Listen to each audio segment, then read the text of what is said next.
Ryan Tannehill completing 81% of his passes.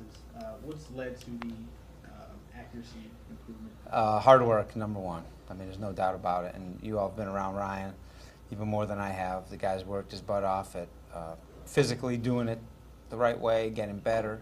He's worked his butt off mentally and knowing where everyone is. And, he's worked at it. That's really by far the number one thing. Is he ready for the season? I think so. I think he's right on track. I felt good about his preparation for the first few games. Last year at this point, I'm just still figuring him out along with a lot of the players. I remember even the scrimmage.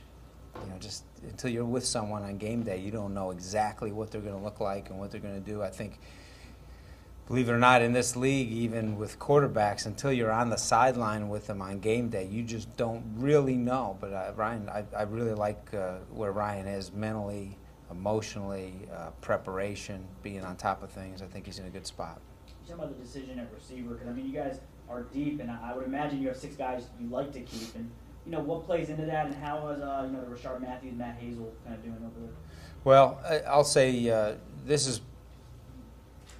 is the most consistent I've ever seen Rashard. He's made plays in practice. I mean, virtually every practice, down the field, physical plays, fast plays. So, and he's done it every day.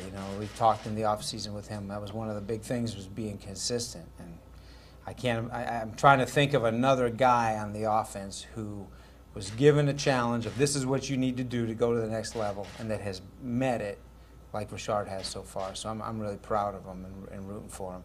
Yeah, I feel like every day, when you try to push the whole group, obviously you'd like to keep them all, and you can't. But every day you see more guys getting better and getting to the point where, as the coach, you can picture all these guys helping you, and that's what you need. We all know it's a long season. Sometimes guys go down for a week or two. You might need them all, but there might be days we have them all available. And if we have the challenge of spreading the ball around enough and getting it, then I guess we'll be willing to meet that challenge, because I know there's been times in our careers we haven't had enough. But right now I think the group is rising as a whole. I'm really excited. And Matt Hazel? Yeah, Matt Hazel. Gosh, when you think of where he came from last year, as far as coming in from a smaller school guy, and he proved that he would work hard, was probably one of his big challenges as far as hard work and toughness and learning, being on the practice squad, and then eventually getting active off the practice squad up into the active roster. It's just been a constant uphill climb, a constant rise for Matt. I remember him getting whacked, and I can't remember if it was the Dallas game last year in the preseason. He kind of did one of those helicopters in the end zone and almost got knocked out, And the guys would tease him about that. And he's learning to be a more physical player. He's learning to be poised and get his depth and play fast. So I thought the example of the long catch and run he had in the game was a great example, because he was the hot receiver. The linebacker came down and confronted him. And maybe a year ago, he wouldn't have reacted as fast to, confrontation by a linebacker. He kind of slipped underneath him, fought his way through, caught the ball, got his eyes on the quarterback, caught the ball, and turned it into a big play. So that's just a real quick. That's what Matt's doing. He just keeps going, and so he's another guy. You watch him make those plays, and you say, okay, I can picture him helping us. I can picture it. So I think it's a fun competition. I do. I think it's good. Is Mike Pouncey a better center than he is a guard? Well, the biggest thing so far, until we get full-time bullets flying with a big body of work, I guess the biggest thing I can say is I love the way he runs the show. It's what the center has to do, and he's built for it because he loves football. He's a student of the game. He naturally has that personality where he is not afraid to make the call, make the decision. It's kind of like being the quarterback. Hey, you got to make the decision. Sometimes it's going to be the wrong decision. Then do your best to make it right. But you can't be hesitant, and that's why it fits Mike so well. His leadership skills, all that stuff. Physically, I think sometimes there's crossover what those guys have to do, and sometimes it's different. I guess based on the front you're playing. I think it'll be easier to answer that at the halfway point or something. But I know this just from presence and what the role the center has to be on our offense. Mike is exactly what we'd want. Bill, I know Joe and you like to play with pace. get to the line of scrimmage and play fast. Yeah. Why didn't we see as much of that last year? And do you feel like you can run faster this year than last? I think playing with tempo is something that if you don't do a good job coaching, you easily let slide. And it's hard when the guys are tired and to push them to get out of the huddle, get lined up fast, shift fast, motion fast, or if you're in no huddle to do it fast, whichever way we choose to play. It's hard, and as a coach, maybe I didn't do a good enough job stressing it.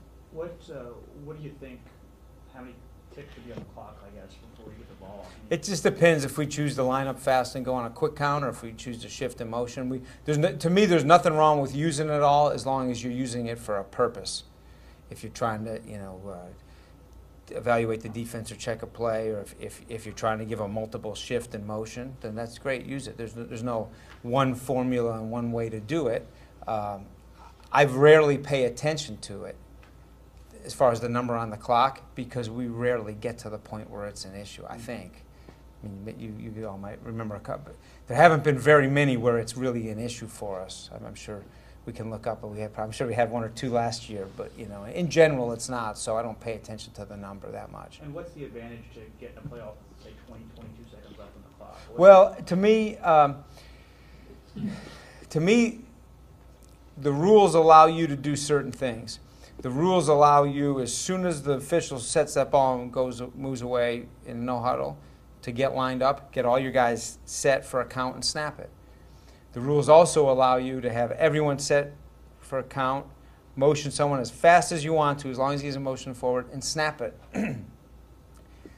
Or do multiple shifts as long as you're always presenting a legal formation, and then set, still motion and snap it. You can do, the rules allow you to do all those things. If you choose not to do them, that's fine, but every time you do those things, the faster you do them, instead of the defensive coordinator making the perfect call and then the play gets snapped, the defensive coordinator makes a call, and then the players on the field might have to fix the call. They might have to fix it twice. You're just trying to be offensive rather than defensive. And you're using the rules, what the rules allow you to do, to allow the defense to make adjustments a huge portion of the time. As you make those movements and the quarterback keeps his eyes up, he takes in clues of what the defense is doing. Man versus zone, resetting their front. If they're scrambling to get reset, they'll actually say what they're doing. Mm-hmm. So you like couple more. Then you see the advantage of motion all the time, just for them to tell you what they're doing. They tell you what they're doing. You put them. If anytime we game plan and can find that they set their defense a certain way, and if you shift the tight end, you can gain an advantage. We're going to use it. It's not that easy to find it, and there are a lot of people in the NFL today that choose not to move. They want to stand and see what the defense does, and then try to call the perfect play. At the same time, I think the defenses get pretty good at disguising because they face that. There's some real notable quarterbacks in the NFL who, are famous for trying to get the right play call. So it becomes a chess game. And so we just choose to play, whether it be no huddle tempo or break the huddle tempo, to play at our pace and within the rules of the game. So you think you'll be faster this season? This year? You want to be faster this season? There certainly were times last year where I felt like we hadn't gotten the standard of tempo to what we wanted, and there are times this year, even in practice, where I feel like, okay, we're getting it, we're getting better. Some of it is the players like Mike Pouncey and Ryan, our two play callers on the field are Pouncey and Tannehill, and it's happening faster for them. And then I think, again, I've probably done a better job, and the coaches maybe have done a better job. Maybe we failed last year in just getting everyone to understand what the advantage is. When Devontae Parker returns, do you envision integrating him kind of slowly into the rotation, especially because you do have so much depth? Yeah, I think it will be 100% on what his body's able to do, what his conditioning level is, and then if him coming back means we can have 4 or 5 or 6 active on game day, then it's what his body can do and what the roster looks like on game day.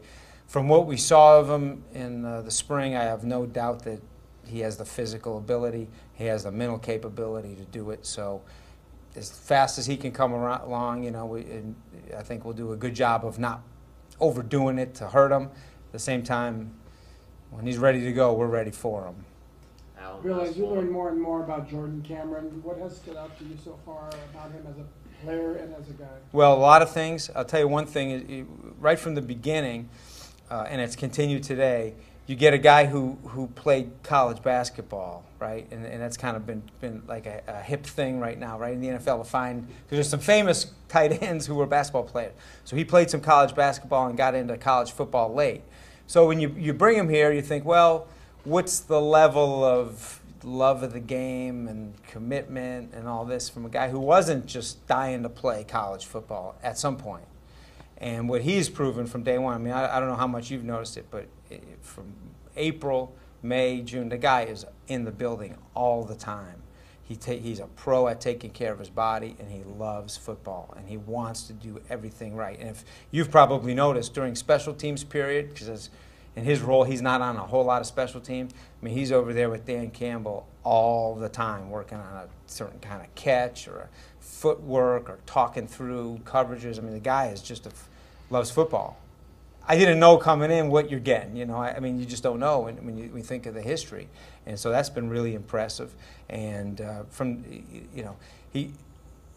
tight ends have all different kind of roles, you know, and sometimes Deion Sims for us is when other tight ends were out, he became the pass catcher. When other tight ends were healthy and active, Deion became the grunt work, you know, and Jordan's ready to do whatever. I mean, whatever we ask him to do, whether it be the physical stuff, the route running stuff. So to me, the attitude, that's why normally in this room, we're sitting here with the offensive players. The room is working so well because the guys like Jordan, hey, what do you need me to do? Pass block, run block, deep routes, clear out. You know, when a bunch of guys walk in the building every day, everyone has their own personal goals and the things that they want, coaches, players, everyone. But when guys walk in the building, they just make the commitment, hey, we're going to do this, we're going to do it together. And they trust that, you know, Bill's going to get us some opportunities, and Dan's going to get me in the right spots, then it's going to work. It's going to work more often than it doesn't. And that's the attitude that we've really worked hard to build. And guys like Jordan bring that to it's just a joy to coach them. It's fun. Hey, it's better to enjoy what you're doing every day than not enjoy it. So right now, we haven't had a real game yet, but right now, today, we're enjoying it. Thanks. All right, thanks, guys. Good to see you.